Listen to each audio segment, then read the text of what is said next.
Hello friends, first year BCom semester 1 general એકાઉન્ટમાં આપણું branch account chapter ચાલુ છે.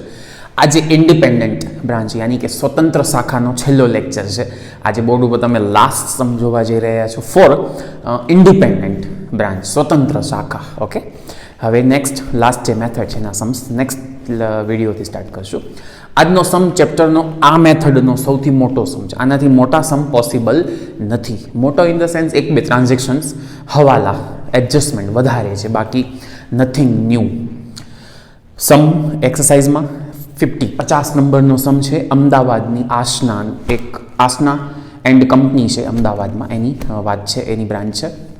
અને મેક્સ અકાઉન્ટ્સ અને સ્ટેટમેન્ટ તમે બોર્ડ ઉપર જોઈ શકો છો. એનાથી વધુ તો કોઈ સમમાં શક્ય નથી. તો આ સમ છે એ ચેપ્ટરનો મોટો સમ એટલા માટે છે કે ટીબી તમે જુઓ ને તો થોડોક લેન્ધી છે. અને ઓનેસ્ટલી સ્પીકિંગ અત્યાર સુધી મેં જેટલા સમ કરાયા એ બધાનો કન્ક્લુઝન કહો તો કન્ક્લુઝન ને બ્રીફ કહો તો brief, whatever, in short this is the final sum. આનાથી વધારે નહીં આવે કંઈ, તમને એ શક્ય નથી કંઈ વધારે આવે. તો પરફેક્શન સાથે જોજો. આજે આ સમ કરીને હું તમને 2 થી 3 સમ લાસ્ટ પ્રેક્ટિસ આપીશ, એટલે આપણી મેથડ કમ્પ્લીટલી પૂરી. વિધાઉટ વેસ્ટિંગ ટાઈમ ટીબી સ્ટાર્ટ કરું છું. સૌથી પહેલાં જ છે ઓપનિંગ સ્ટોક 50,000 છે, 50,000 છે. પછી મુખ્ય ઓફિસેથી મળેલ માલ, ગુડ્સ રિસીવ્ડ ફ્રોમ એચઓ, બધાને ક્લિયર છે. આપણે 1, 2, 3 ને 4 કોણ બનાવે છે? બ્રાન્ચ. તો આપણે એમ બોલીએ છીએ એચઓ પાસેથી માલ મળ્યો, મતલબ બ્રાન્ચમાં ગુડ્સ આવે છે. In short debit. Goods received from HO, મુખ્ય ઓફિસ પાસેથી મળેલ માલ 150 અંદર જ રાખું છું, કારણ કે તરત એના પછી ટ્રાન્ઝેક્શન છે, એચઓને રિટર્ન કર્યું, એટલે આમાંથી માઇનસ રિટર્ન 20,000 નો રિટર્ન છે, એટલે બારે જશે 1,30,000, 1,30,000. પછી એચઓ અકાઉન્ટ, મુખ્ય ઓફિસ ખાતું કઈ બાજુ છે? ક્રેડિટ સાઇડ છે, 1,50,000, 150. તો આપણે અહીંયા લખશું ઓપનિંગ.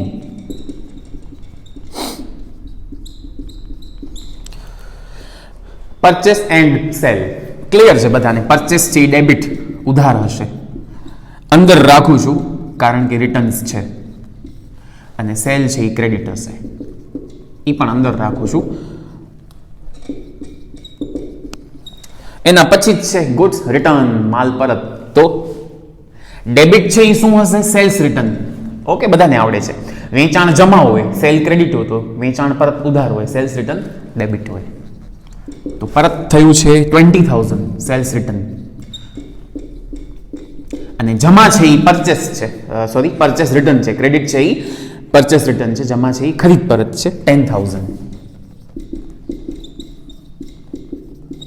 તો 11 સ્ટાન્ડર્ડનું કન્સેપ્ટ બધા બરાબર.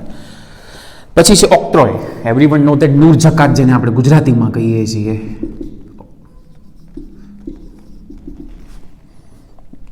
$10,000. ધેન પગાર યાની સેલેરી, તો ડેબિટ સાઈડ અહીંયા નફા નુકસાનમાં આવે. હવે અહીંયા 11 સ્ટાન્ડર્ડનો એક એડજસ્ટમેન્ટ હવાલો છે, કારણ કે બ્રેકેટમાં ડેટ આપી છે. ડેટમાં એમ કીધું છે કે ભાઈ પગાર છે ને, સેલેરી એ 28 ફેબ્રુઆરી, 28 ફેબ્રુઆરી, 28 ફેબ્રુઆરી સુધીનું જ છે. હવે જરાક તમે ટ્રાયલ બેલેન્સ ઉપર તારીખ જુઓ તો આપણો યર ક્યારે પતે છે. તો ફ્રેન્ડ્સ, આપણો યર પતે છે, અહીંયા લખું છું 31 માર્ચના, અને આપણે પગાર ચૂકવ્યો છે 28 ફેબ્રુઆરી સુધીનો, એટલે મગજ શાંત. પહેલાં તો હજી 1 મહિનાનો ચૂકવવાનો બાકી છે, બેઝિક વાત, કારણ કે દેખાય છે ને ફેબ્રુઆરી સુધીનો પે થઈ ગયો, એટલે માર્ચનું હજી બાકી છે, આઉટસ્ટેન્ડિંગ ચૂકવવાનું બાકી. ચાલો, 1 મહિનાનો. હવે તમે કે સર 1 મહિનાનો સેલેરી કેટલી ક્યાં કીધી છે? નથી કીધી, પણ ઇટ ઇઝ વેરી ઓબ્વિયસ કે આ 22,000 છે એ 11 મહિનાનું હશે ને. વર્ષમાં મહિના 12 હોય, મંથ, એમાં 1 મહિનાનો બાકી છે, તો મતલબ 11 મંથનો પે થઈ ગયો છે. એટલે short and sweet the salary 22,000 ease of 11 month. આ 11 મહિનાની છે, તો આને ભાગ્યા તમે 11 કરશો એટલે 1 મહિનાની મળી જશે ને. તો 1 મંથની 2,000 આપણે પે કરતા હશું, તો જ 11 મંથની 22 થાય. ઇન શોર્ટ 1 મહિનાની 2,000 સેલેરી બાકી છે પે કરવાની, એટલે બારે જાય 24. અને જે ચૂકવવાની હવાલો છે એડજસ્ટમેન્ટ, ગુજરાતીમાં 11 સ્ટાન્ડર્ડમાં આપણે એને કહેતા છુપો હવાલો, ઇન ઇંગ્લિશ હિડન એડજસ્ટમેન્ટ.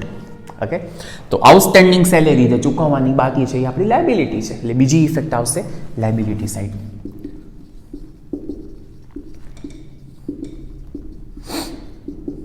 એટલે મેં કહ્યું ને ચેપ્ટરનો સૌથી મોટો સમ ને બેસ્ટ સમ આ મેથડનો. ચાલો કન્ટિન્યુ જઉં છું. પછી છે વેજીસ, આવે વેપાર ખાતામાં 8000.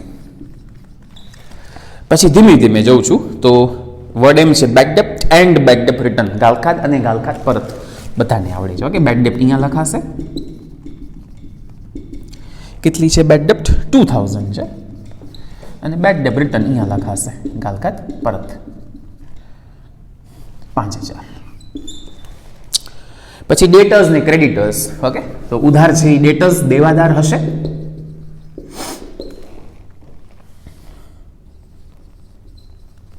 અને લેણદારિયાની ક્રેડિટર્સ.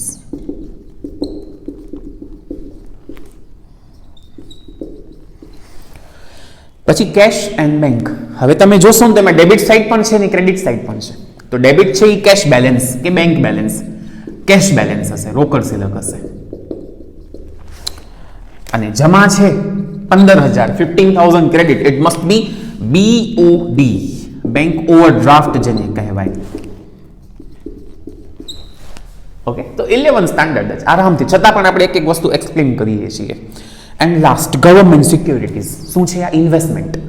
કારણ કે આપણે સરકારી જામીનગીરીઓ ખરીદી હોય, ઓકે, ગવર્મેન્ટ બોન્ડ ખરીદ્યા હશે, ગવર્મેન્ટ સર્ટિફિકેટ લીધા હશે, વોટ એવર, ટૂંકમાં ગવર્મેન્ટ સિક્યોરિટીઝમાં ઇન્વેસ્ટમેન્ટ રોકાણ કર્યું છે, એટલે અહીંયા આવે.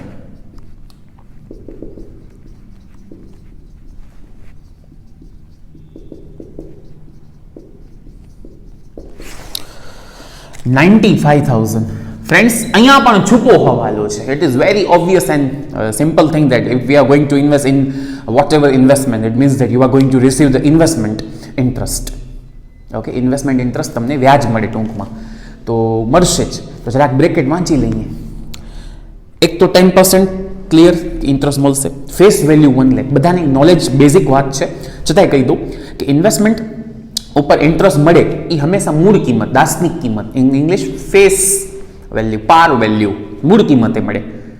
આજે તમે માની લો એક્ઝામ્પલ તરીકે ઇન્ફોસિસ કંપની છે, એના શેર્સ 10 રૂપિયાના હતા જ્યારે ઇસ્યુ થયા ત્યારે, રાઈટ. આજે એની માર્કેટ વેલ્યુ છે એ 1300 રૂપિયા છે, પણ તમને ડિવિડન્ડ તો 10 રૂપિયા પ્રમાણે જ મળશે. તો ઇન શોર્ટ, ઇન્વેસ્ટમેન્ટ કોઈ પણ કરો એનું રિટર્ન જે છે એ મૂળ કિંમત ફેસ ઉપર મળે. તો આ ઇન્વેસ્ટમેન્ટની ફેસ વેલ્યુ 1 લાખ છે. એટલે મારો માઇન્ડ ક્લિયર, 1 લાખ ઉપર ઇન્ટરેસ્ટ મળશે. કેટલો ને ક્યારે? તો તમે પરચેસ ક્યારે કરી હતી ચેક કરો. તમે પરચેસ કરી છે 1/10/2009, અને આપણો યર પતે છે 31/3 તો મહિના ગણી લો તમે. આ દિવસે ખરીદી, આપણે આ દિવસે હિસાબ કરશું તો મતલબ 10, 11, 12, 1, 2 ને 3, 6 મહિનાનો ઇન્ટરેસ્ટ તમને મળશે. તો 6 મહિનાનો ઇન્ટરેસ્ટ આપણે કાઉન્ટ કરી લઈએ. જરાક રફ વર્કિંગ તરીકે અહીંયા બતાડું છું, બાકી કંઈ એવું ખાસ નથી, છતાં હું શો કરું છું. ફેસ વેલ્યુ ઉપર 10% રેટ છે અને 6 મહિનાનો ઇન્ટરેસ્ટ. તો તમે કાઉન્ટિંગ કરશો, ઇટ વિલ બી 5000, 5000 રૂપિયા તમને વ્યાજ મળશે. એટલે પહેલા તો ઇન્કમ થશે, એટલે P&L ક્રેડિટ થશે, ઇન્ટરેસ્ટ ઓન ઇન્વેસ્ટમેન્ટ, રોકાણો પર વ્યાજ. એક ઇફેક્ટ. બીજું મળ્યું જ નથી, હજી મળવાનું બાકી. આપણે આખો સમ કરી ગયા, ક્યાંય તમને દેખાણું ઇન્ટરેસ્ટ ઓન ઇન્વેસ્ટમેન્ટ? મતલબ પૂરેપૂરો મળવાનો બાકી છે. રિસીવેબલ, તો અસેટ સાઇડ લખશું ઇન્ટરેસ્ટ રિસીવેબલ ઓન ઇન્વેસ્ટમેન્ટ, રોકાણો પર મળવા પાત્ર વ્યાજ 5000, દેટ ઇઝ 5000. ઓકે, તો આ ઇન્ટરેસ્ટની વાત. તમારો ટ્રાયલ બેલેન્સ, દેટ ઇઝ કાચો સરવૈયો આખો પતી ગયો.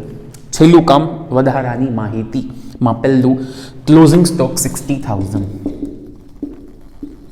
એક ઇફેક્ટ, બધાની 2 ઇફેક્ટ થશે. આ બીજી ઇફેક્ટ. ચાલો, મુખ્ય ઓફિસ HOએ ગુડ્સ સેન્ડ કર્યું છે, પણ બ્રાન્ચને મળ્યું નથી માર્ચ સુધી. એટલે આપણે આ છેલ્લે બનાવી છે, બધાને ક્લિયર છે. આપણે અત્યારે બ્રાન્ચ, તો આ ગુડ્સ સેન્ડ કર્યો એ લોકોએ, મને તો મળ્યો જ નથી. So I am not going to record. Third, હવે આપણે કેશ મોકલી 20000. જે એચઓ ને 31 માર્ચ સુધી નથી મળી, કેશ રેમિટન્સ, બે બધાને આવડે. તો એક ઇફેક્ટ અત્યારે મારી મિલકત, કારણ કે રસ્તામાં છે, એ લોકોને નથી મળી, એટલે અત્યારે હું મારી બેલેન્સ શીટમાં શો કરી દઉં કે ભાઈ કેશ રેમિટન્સ, માર્ગસ્થ રોકડ 20,000 એક ઇફેક્ટ. અને ઓબ્વિયસલી મારે એ લોકોને જ દેવાની છે, એ લોકોની મીન્સ એચઓને, એટલે અહીંયા બીજી ઇફેક્ટ એચઓમાં ક્રેડિટ.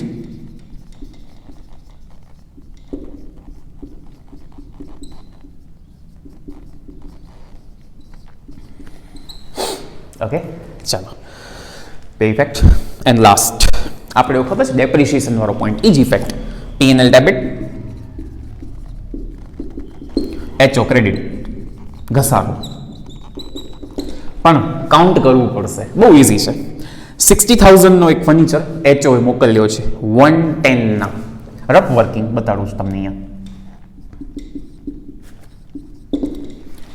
કેટલાનું? 60,000નું, જેનો અકાઉન્ટ એચઓ રાખે છે, ફર્નિચર છે. હવે એની ઉપર 10% ડેપ્રિશિએશન ગણો તો ઇટ્સ વેરી સિમ્પલ. આપણો યર ક્યારે પતે? માર્ચમાં, એટલે 6 મહિના થશે.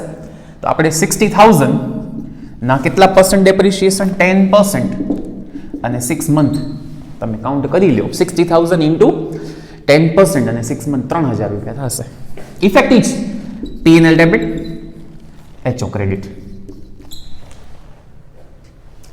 ઓકે, તો અકાઉન્ટિંગ ગણી આપણે મોસ્ટ ઓફ સમ આપી દીધું હતું કે ડેપ્રિસિએશન 3,000 અહીંયા ગણવો પડ્યો, તો it's not a big deal. તમે અસેટની વેલ્યુ આપી હશે, રેટ આપ્યો હશે, અને મહિના કીધા હશે કે આ ડેટના મોકલ્યું છે એચઓએ, તો મતલબ બ્રાન્ચે એને 6 મહિના વાપર્યો, તો 6 મહિનાનો ઘસારો.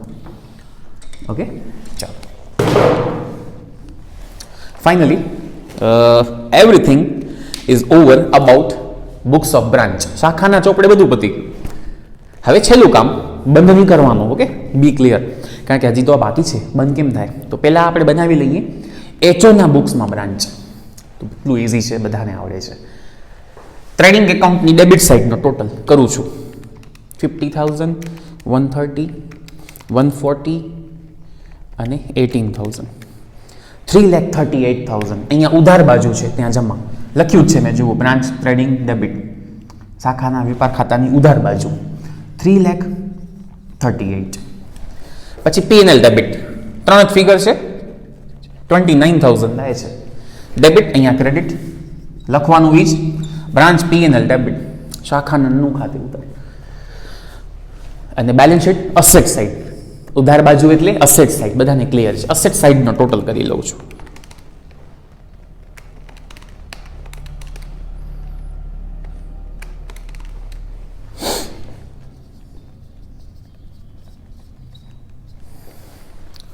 $2,73,000. ઓકે, એક વાર ડબલ શ્યોર આપણે કરી લઈએ કેલ્સીથી. ચાલો, આવો ક્રેડિટ સાઇડ્સ બધાની. નંબર 1 ટ્રેડિંગ એકાઉન્ટની ક્રેડિટ બાજુ બે જ ફિગર છે, 4 લાખ. અહીંયા ક્રેડિટ, અહીંયા ડેબિટ. અને બધાને ક્લિયર છે શું ગોતવાની હશે? ઓપનિંગ બેલેન્સ ગોતવાની હતી જ છે. બ્રાન્ચ એકાઉન્ટમાં ક્રેડિટ સાઇડ 10,000, અહીંયા debit. Liability side 3 figure. Okay, તો 40, 50, 7,000, 57,000 બ્રાન્ચ લાયબિલિટી, શાખાના દેવા. ઓકે, અને બે વસ્તુ છેલ્લી કઈ? એક એ લોકોએ ગુડ્સ મોકલ્યો હતો એચઓએ, તો એચઓએ મોકલ્યો, આપણે નથી મળ્યો, આપણે એટલે બ્રાન્ચ. તો બ્રાન્ચે ક્યાંય લખ્યું નથી ગુડ્સ ટ્રાન્સિટ, પણ એચઓ બતાડશે ક્રેડિટ સાઇડ. તો ગુડ્સ એન્ડ ટ્રાન્સિટ છે 10,000 ક્રેડિટ બાજુ, અને ડેપ્રિશિએશન ડેબિટ સાઇડ 3,000 ડેપ્રિશિએશન. આ બે વસ્તુ છે એટલે બતાડવાની. ચાલો બંધ કરું છું. અહીંયા ખૂટશે એટલે જમા ક્રેડિટ બાજુનો પહેલાં ટોટલ કરી લઈએ.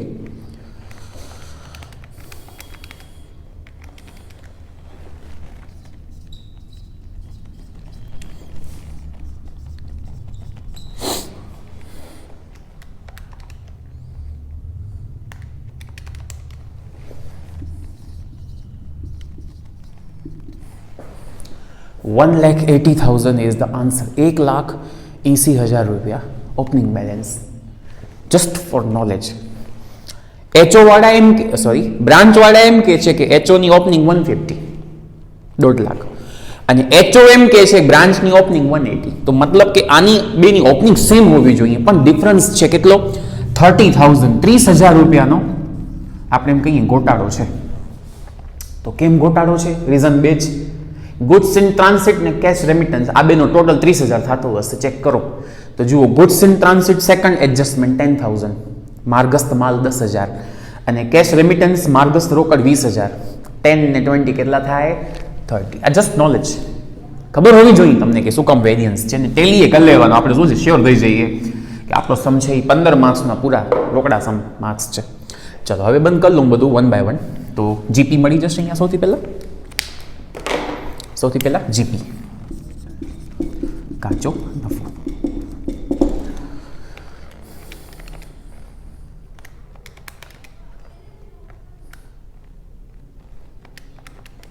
Answer is 62,000. અહીંયા લઈ લઉં અને બંધ કરીએ.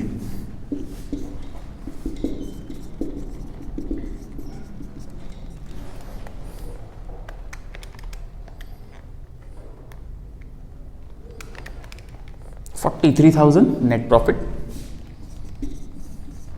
અહીંયા દઈ દઈએ. ઓકે, અહીંયા ઉધાર, અહીંયા જમા, અહીંયા ડેબિટ, અહીંયા ક્રેડિટ.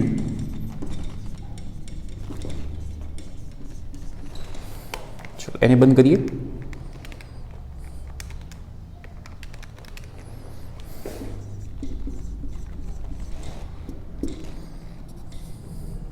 આખર બાકી ક્લોઝિંગ બેલેન્સ, લાયબિલિટી સાઈડ બતાડી દઈએ. HO અકાઉન્ટ, મુખ્ય ઓફિસનું ખાતું અને આ બંને સાઈડના ટોટલ મેચ કરી દઈએ. ઓકે, હંમેશા ઇક્વલ જ આવશે, બેલેન્સ શીટ છે એટલે.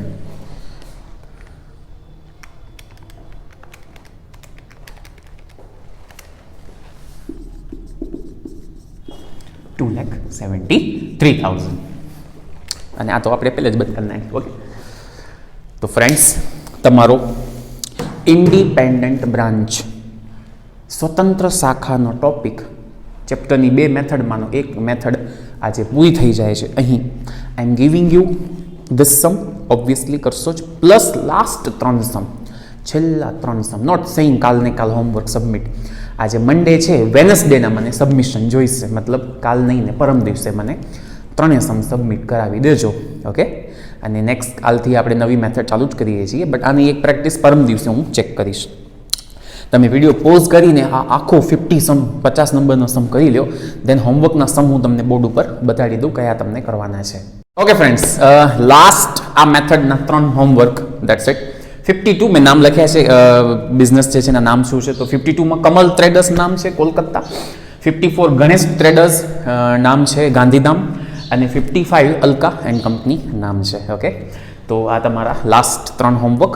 પહેલાં મેં કરાવ્યું સમ ખાસ કરજો, પછી આ 3 sum, and submit on day after tomorrow. મળીએ નેક્સ્ટ લેક્ચરમાં with last method of the chapter. Okay, dependent branch, પરતંત્ર શાખા સાથે નવું આપણે છેલ્લું કામ આ ચેપ્ટરનું લેશું. મળીએ નેક્સ્ટ લેક્ચરમાં. Till then bye bye.